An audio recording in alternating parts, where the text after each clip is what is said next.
त्यानंतर बुलेटिनमध्ये आपल्या सगळ्यांचं पुन्हा एकदा स्वागत। राज ठाकरे किल्ले रायगडावरती दाखल झालेत। आज महाराष्ट्र नवनिर्माण सेनेचा 20वा वर्धापन दिन असून यंदा किल्ले रायगडाच्या पायथ्याशी वर्धापन दिन साजरा करण्यात येणार आहे।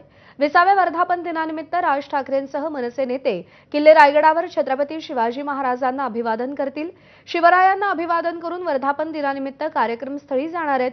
तसंच मनसेतर्फे आज महाराष्ट्रभर सभासद नोंदणीही सुरू होणार आहे।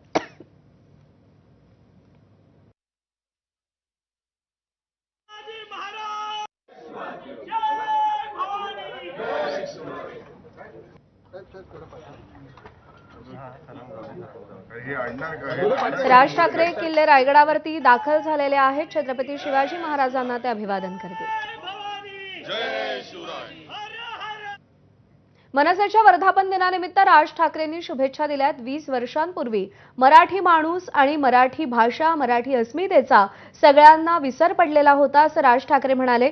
मराठी अस्मिता जागृत करण्याचं काम मनसेनं केलं असंही राज ठाकरे म्हणालेत। मराठी माणसावर अन्याय झाला की मनसेची आठवण येते, हेच आपलं यश असल्याचंही ते म्हणाले। चौथी औद्योगिक क्रांती महाराष्ट्रात आपल्या भाषेत व्हावी असंही त्यांनी म्हटलेलं आहे। नवा महाराष्ट्र घडवण्यासाठी मनसेचे सक्रिय सभासद व्हा असं आवाहनही राज ठाकरेंनी केलंय।